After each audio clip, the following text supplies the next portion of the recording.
peculiar atmosphere enveloped the nighttime Miyashita Park.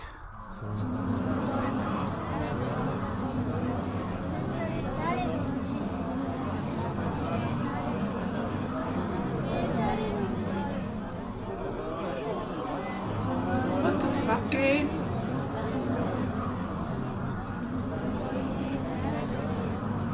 You hear them saying that in the background. Don't come to read it aloud.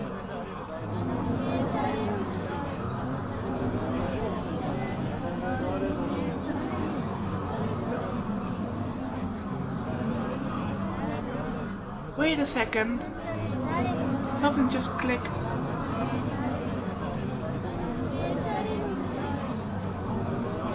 I said that the group diving seemed like those people were under some kind of hypnotic suggestion. What if the phrase "what was out those eyes" are in fact an hypnotic trigger? An enormous group cluttered together in the middle of the park. There must have been over 100 people among them. Almost all of them were men and women in their teens. Some were wearing school uniforms, others were girls in fashionable casual clothing. My boys were in otaku-esque classes. Others were ganro high school girls, a rarity in these times. An onlooker might think some kind of entertainment event was taking place. Close observation revealed that the gatherer's condition was far from normal. All of them face downwards, their eyes empty and unfocused. Though so many of them had gathered here, none exchanged conversations with each other. Instead, standing in place without attempting to move a single step away.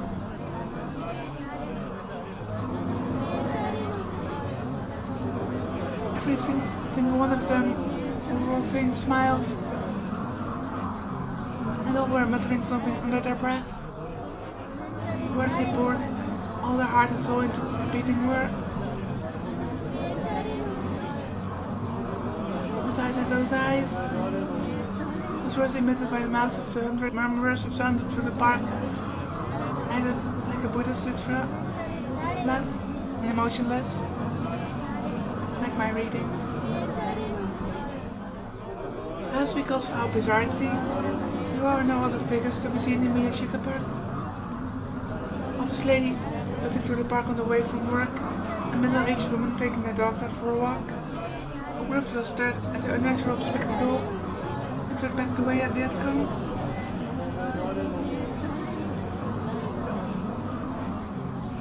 There was only one man paying attention to her peculiar group, and who appeared to have some connection to them. He stood off to one side by himself, without joining them. With his clothes, he could have easily blended in Akihabara. A check-button shirt, jeans, worn-out sneakers, fingerless gloves, a red bandana, and a big green rucksack on his back.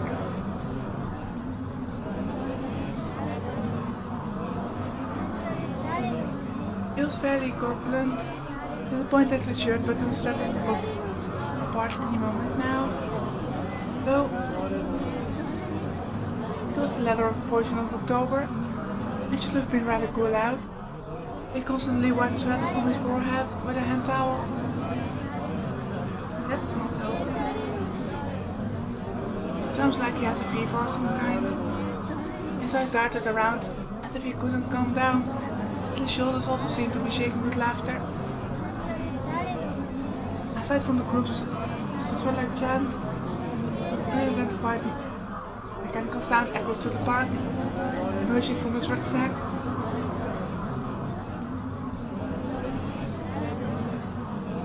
Hi, Senna. Another high school girl, this time wearing an undone blazer, entered the park.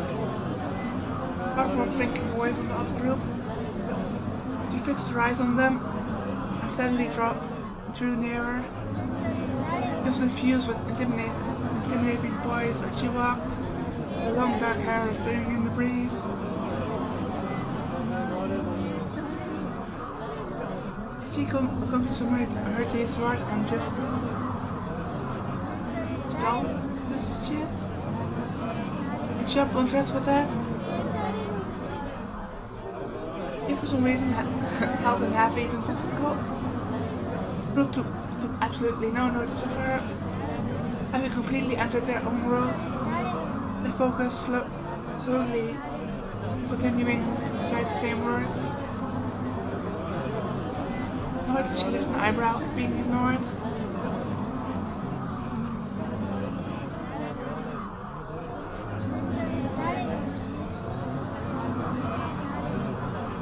Once she had drawn up close to them, she abruptly stopped.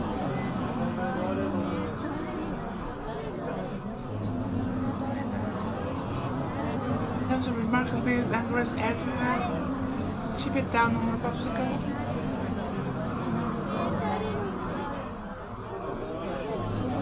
The sound of crunching leaked from her mouth as she chewed. As she finished eating and glanced at the stick remaining in her hand, she clicked her tongue a little and tossed it down by her feet.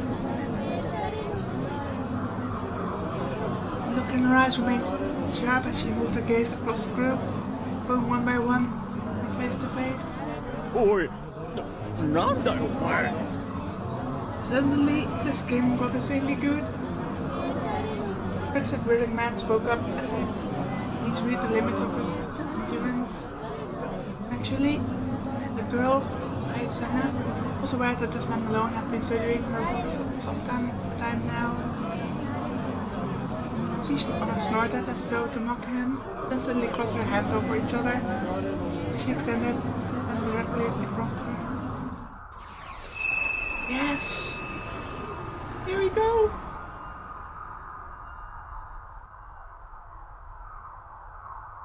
The space around her hands contorted, and a long, vague metallic shape appeared floating there. It might appear to be either a hoe or a shovel, but its shape differed subtly from both of them. The tip of its razor-sharp blade was divided in two. She gripped it with both hands when it at last developed a distinctive shape. But it didn't end there.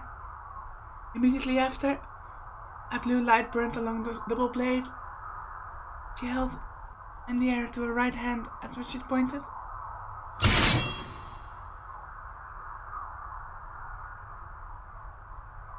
In the same way as before, metal parts floated up out of the illuminated space. Upon materializing, they fused noisily with the long blade.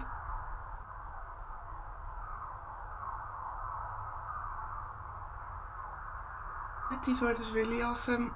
That's my favorite out of the two I've seen so far.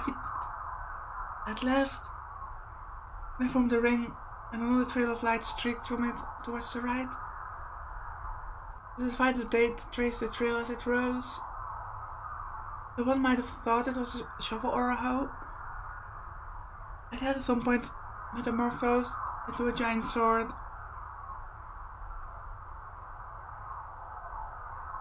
Sharp, yet lovely, clean, yet destructive, sinister, yet beautiful.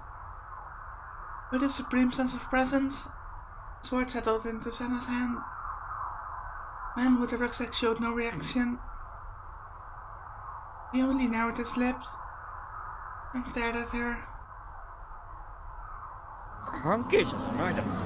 あっち行けよ。 His tone was thoroughly overbearing, and his voice, high for a man's, demanded that Senna leave even as he stood some distance from her, waving her away. Senna, in contrast, quietly moved her mouth without the slightest shift in expression. お前が責任者。 It would definitely seem like that. More than a regular question, it was an inquiry for confirmation. Her eyes were nailed on him. The rucksack-wearing man showed a previously unseen confusion. 答え。畑野どこだ。 Hatano? Who is Hatano? He lost interest and pulled back, but he didn't answer her.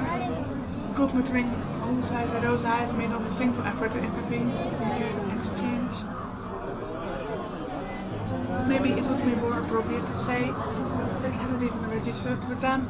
Now they are clearly hypnotized or something.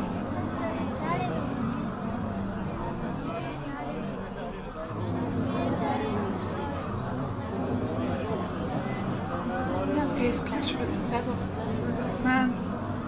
He was the first to look away. 誰だよそれ。例えしてても教えないけどな。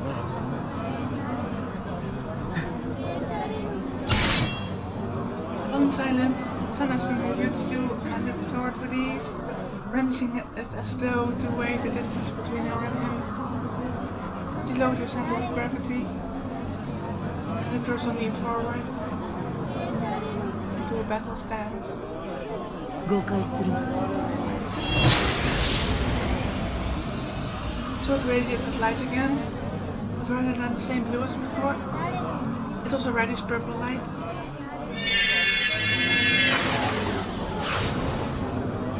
Without warning, Ring made a sound like a woman's real scream. His face trembled. Not metaphorically, physically. The Sinna's greatsword at the center, and itself began vibrating. The sword's red glow grew significant. Then I took a quiet breath, clenched her teeth back together. Crashing sound roared. Numerous pipes surged forth. A sonic wave had erupted as though it blew away the vibrating air. Vibration soon came under control, but the sword's red glow continued blinking, reminiscent of the purple in the one's veins. Then it gradually moved its point towards the man with the rucksack.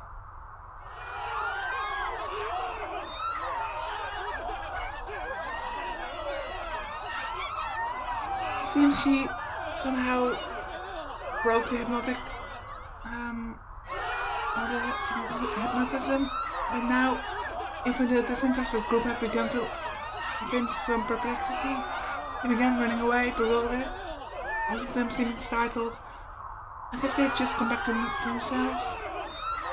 Then I went on, focusing on the man alone, without sparing a glance to the rest of them. For the rest of them clearly are victims.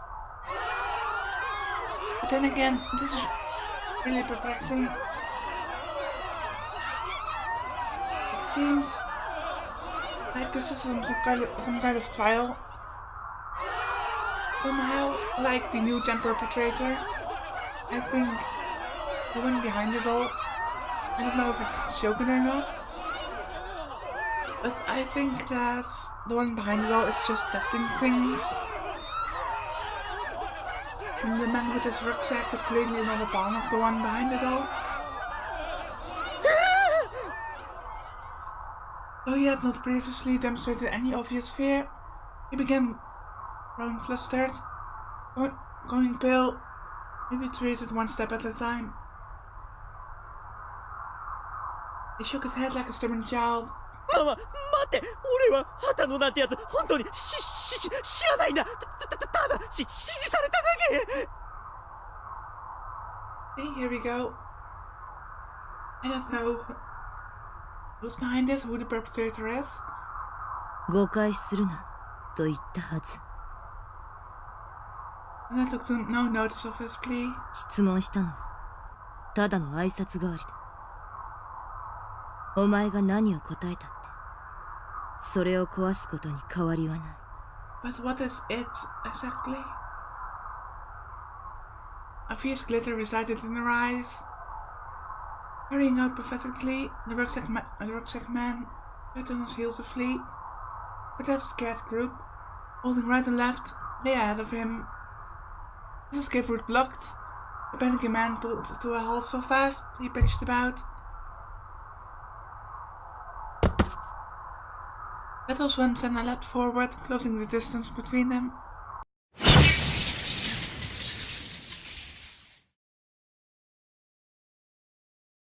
This is a thumbnail for sure. One could never I've imagined his slim arms to be capable of dealing out such a fast and ruinous blow. Sweeping along horizontally, the blade tore through the man's rucksack together with its contents. The impact sent him flying as well. Collapsing on the ground, he rolled into a ball, holding his head and shaking all over. He seemed to have lost the energy needed to run away. He was so frightened that he lost control of his bladder, and the crotch area of his pants began staining himself red. Ew! Senna walked up to him and, showing no interest in the man himself, dropped her gaze into what lay inside the ripped open broken rucksack. Sparks scattered within it, crackling. A mechanical device had been put inside it. Originally, it might have been twice as large as the modem, but the Detroit has eaten through it, shattering it to pieces. It wouldn't be of any use anymore.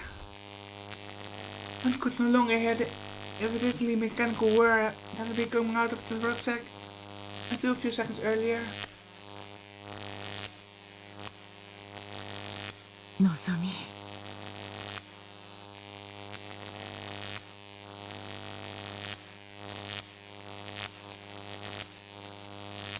As she murmured to no one in particular, Senna's voice was tinged with loathing. We've heard that name before, and not in a good way.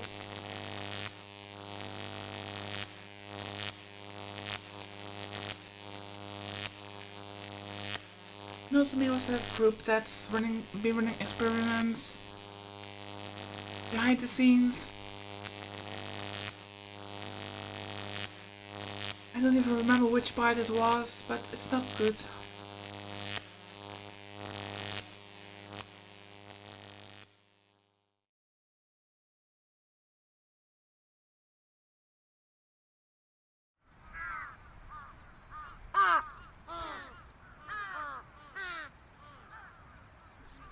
As autumn deepened, air gradually grew colder and colder. It's hard to believe that I had gotten by with a short sleeves only a little while ago. The sky was a little dull somehow, as though its colors were fading, but in exchange, the fall leaves at the park and so forth, brilliant.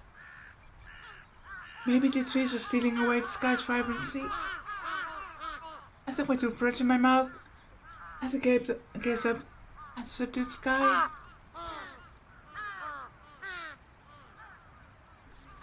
One of the nicest things about the base where I lived was that I could freely use the open space of the roof without needing to worry about catching anyone's eye. It was inconvenient when it rained because of the sink was located outside of the container housing. But on days with good weather, I would come outside and brush my teeth like this. Rubbing my sleepy eyes as I moved the toothbrush, I thought back over what had happened yesterday. Mimi had stayed in my room with me until late at night. She held my hand for almost an hour. The whole time it took for me to calm down. That said, nothing else happened between us before she went home. We were two people of the opposite sex and the same age. And we'd been in the small room for hours all by ourselves. Yet there hadn't been a single bit of innuendo in our conversations.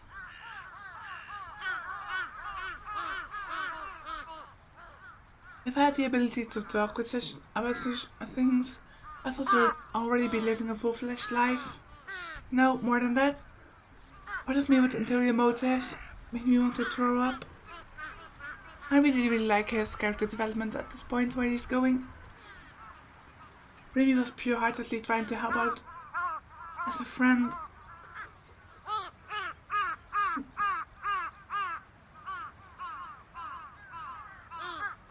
She's already done a great deal to save me simply by telling me, I'll be there for you. There's a huge difference between having and not having a source of moral support. Despite the huge impact of learning about Dr. Takashina's murder and the brainless incident, I had managed to become much more mentally stable now than a year or so earlier. But to think of it, what was the truth about that arrow Remy? He seemed much too real for a delusion. YouTube, please. It has remained hot no matter how much I reflected back on it. I hadn't exactly surveyed every inch of her, but I certainly spied things like the wrinkles in her panties. As a self-appointed panty meister. Oh god. Only when it came to figures, I thought those wrinkles were considerably realistic. It wasn't the kind of thing you could come up with in a daydream. No, hey, that crap didn't matter either way. The power to project illusions into a reality. Did something like that truly exist? Was Shogun taunting me because I possessed it?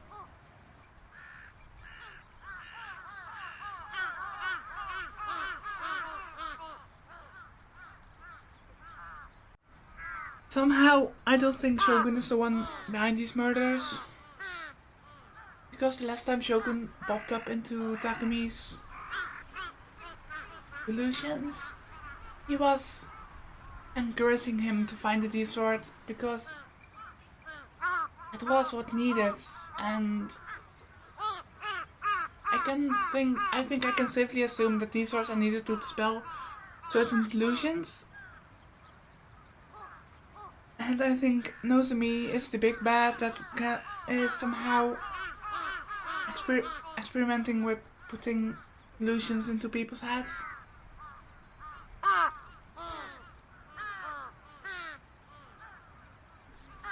But it has such power. One of my childhood memories came back to life. Yeah, the bus crashed the day I hadn't been able to go on the field trip. The day I alone hadn't met with an accident. The bus rolled over and my classmates had gotten hurt. Mr. Saito, my teacher, died. The images that appeared vividly inside my head. I seen them clearly. Were they just a form of precognition? What if it wasn't a precognition? What if it was one of my delusions? If that illusion had been projected into reality?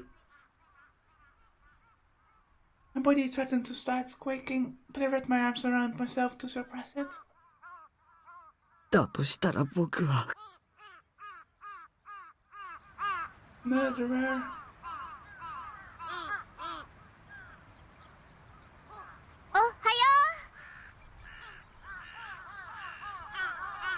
Mimi was there, cheerful despite how early it was. He gave me a huge smile. When I saw her smile, my shaking stopped. It was strange. I was supposed to have a hard time with 3D girls, but for some reason I could relax if I were together with Mimi. 迎えに来たよ。なんでポッカーンってしてるの？ Right. According to my minimum attendance shift chart, I'd have to go to school today as well. And I mentioned that to Rimi yesterday. 迎えに来てあげるって言ったよね。 Yeah, she promised. Right.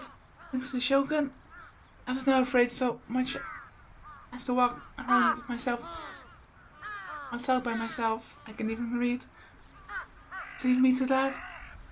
Rimi told me, I'll be there for you. She was sticking to her promise. まさか本当に来るとは思わなかったとか？ビシッ。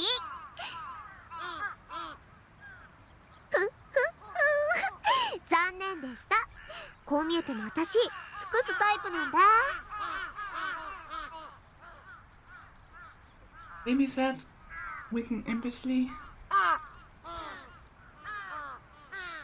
What arrogate is this from? Speaking of arrogate, I don't even know if this is classified as an arrogate somehow. I should check. having a female classmate come to your house to catch you. It was a situation you'd almost never experience in real life. Although, the ultimate best pattern would be if she barged into your room and forcibly shook you awake. Remy, standing beside me as I had that kind of idiotic daydream, suddenly tipped her head back to look at the sky. Her eyes grew distant again. 冬の空がどうしてだと思う？ What's this about? There have been 7 colors in sunlight. The familiar colors of the rainbow. In order for those 7 colors to reach human eyes, they had to pass through the Earth's atmosphere. As they do so, a phenomenon known as diffusion takes place. Put it simply, light slants off in random directions and it collides with atmospheric particles. Slanting off in random directions means that it ends up going here and there, all over the place. This makes it easier to reach human sight. Out of all the colors, purple and blue scatter most easily. That's why the sky is blue. I'm smart. But Freeman's answer was utterly separate from scientific proof and his absence of romance. きっと寒くてみんなが下を向いちゃうから。 It almost sounded philosophical. 青を望む人の数が減っちゃうの。 I had the feeling that I'd heard her say something similar before. When was it again? だから寒くても上を向いて歩こう。 That's the spirit.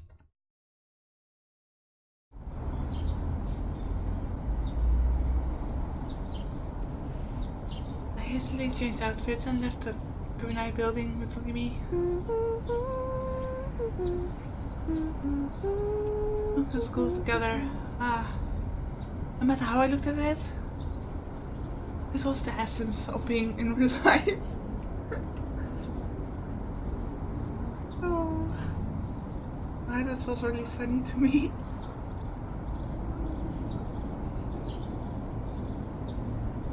Shogun and Yo were scary and obnoxious.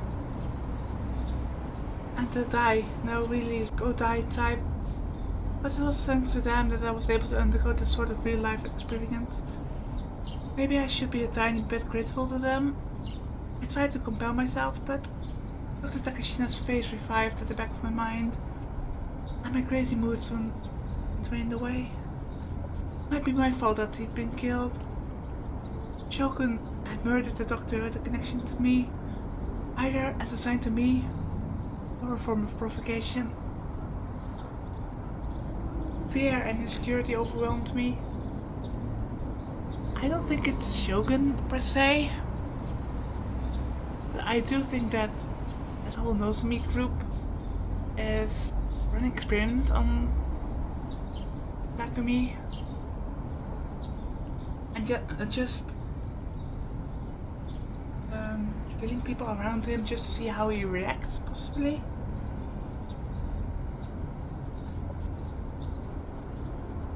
I gradually began to lag behind Remy's walking pace. I glanced at the back of Remy's head from behind her and a little off to the side. What kind of expression was she making? She was humming. This was a song from the Phantasm City I loaned her yesterday. Her footsteps seemed light. We weren't even talking, so why did she appear to be having so much fun? As I watched her, my anxiety decreased a little.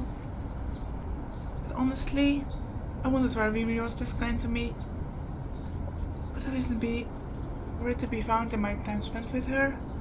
A time of which I had only blank memories. When we reached school, I sent Remy on ahead and stopped by the bathroom. This was one aspect of my coping strategy. I felt bad, since Remy had gone so far to pick me up. But arriving at school with a girl would be so much more conspicuous. Especially if the other class juvie spotted me, they might use it as an excuse to pick a fight. That was why I went to the bathroom and bought some time. It would seem I'd come to school on my own.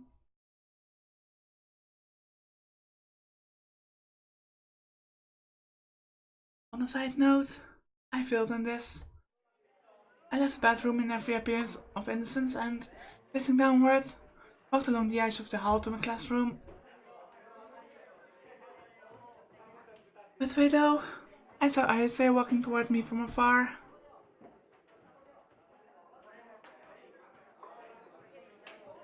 Alright, Matt. She twisted her lips into a thin smile.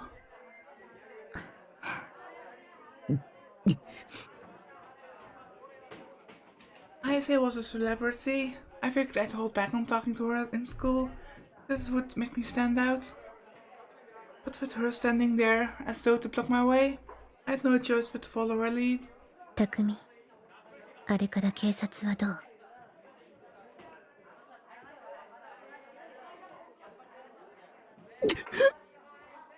On the verge of shrieking, I clamped my hand over my mouth. Oh, why are you bringing such a risky topic with all these people around? I took a flustered look at our surroundings. The situation was pretty bad. As expected, Ayase was the target of everyone's attention. Not only was her coming to school rare in and of itself, but she was also the lead vocalist of Phantasm and, furthermore, an androgynous beauty. Girls and guys alike were deeply interested in her. Normally, it would be inconceivable for her to talk to an otaku freak like me. On Lucas' gaze stung. I wanted to flee. 剣を探して。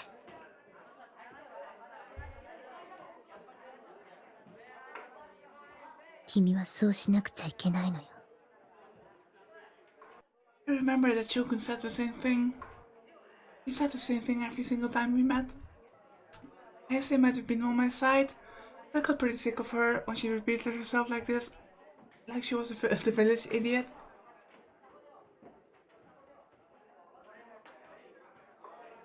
I wanted to get my hands on it more than anyone, but I didn't know how.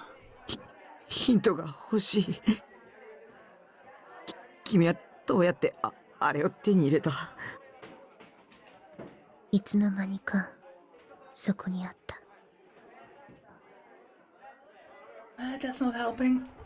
Once again, was she avoiding giving me an answer after all?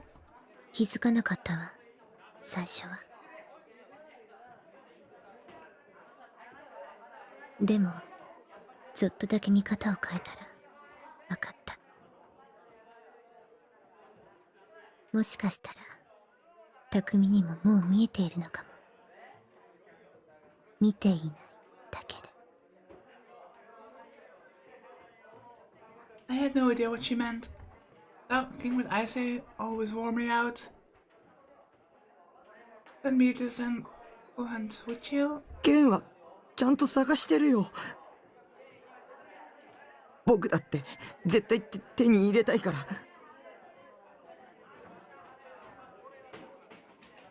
Having said as much, I let out a sigh and slid past her, heading for my classroom at the gazes staring at me from all sides.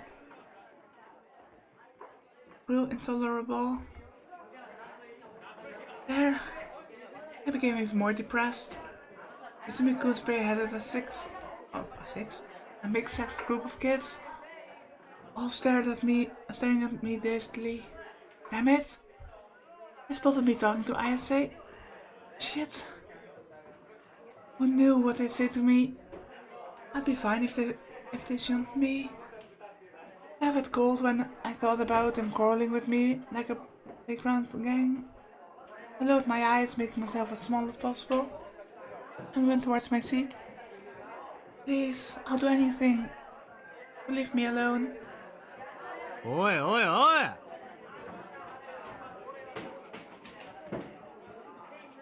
I pray it didn't go through. タク、てめえいつの間に？今岸本と話してたよな。 Not really?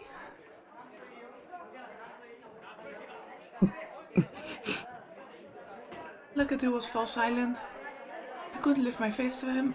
岸本が誰かとまともに会話してるとこ初めて見たぜ。一体どんな手使ったんだよ。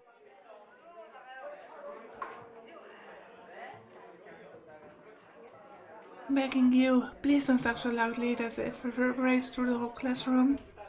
Please let me be. I've got no intention of laying a finger on Ayase. I know I wouldn't be worthy of doing so in the first place. That's why I'm asking you, please. Don't make such a big deal out of it. なあタク、教えろって。大地 Leave me off between us. 落ち着け。タクが困ってるでしょ。悪い悪い。 Timmy-kun lowered his voice and patted me lightly on the back.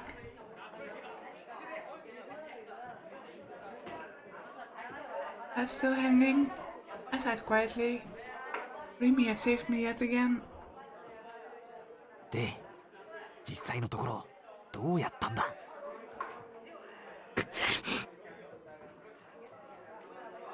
The very models of man driven by his lower half. もう大地ってほんと節操ないよね。そのうち彼女さんに刺されるんじゃない？ Is that foreshadowing? 心配すんなって。俺こう見えても各種ケアは欠かさねえから。何それ？なあタク、教えろよ。岸本とはどんな感じなんだ。 Timmy-kun rubbed my shoulders as he persisted in asking me. Left without much of a choice, I immediately raised my head.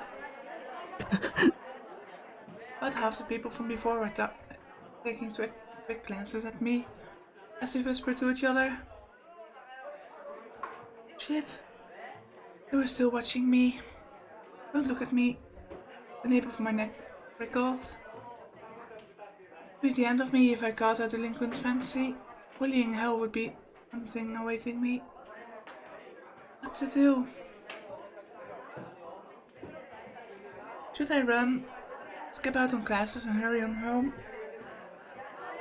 But I couldn't go back alone. My legs froze when I thought about the chances of running into Shogun or Hira.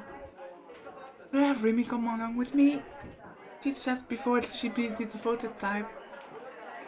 And if those words hadn't been a lie, surely she would skip classes with me. In any case, I wanted to get out of this classroom as soon as possible. A bombastic noise came from the direction of the entrance. Everyone looked over, there to see what was happening.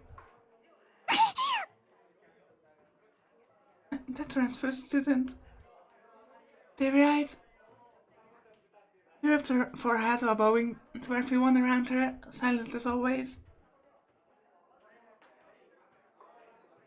The suddenness of what had happened made the classroom fall silent. What on earth had? 今の見たか。 Did she just run into the door? 見た。一人で勝手に扉に激突してたね。Ouch.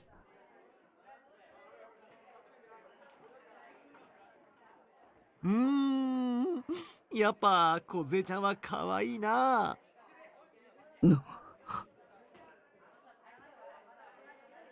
What a picture perfect real life klutz.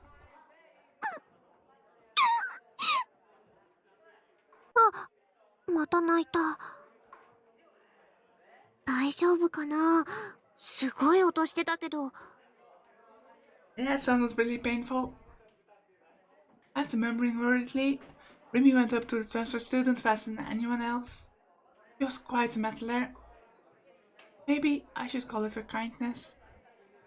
うお、リミに先越された。待て待て、梢ちゃんを解放するのは俺だ。 This is not a contest. Declaring loudly that she didn't have to do anything, Izumi-kun belatedly ran over to the transfer student. And running into an accident has provided me with an unfortunate side effect. The people who had been staring coldly at me before all shifted their attention to her. Good job, I needed to tell her. Only... my ears suddenly picked up on what a group of girls near my desk were saying. うざ。何あれ。狙ってやってんじゃん。Barely audible murmurs, whispers, whatever.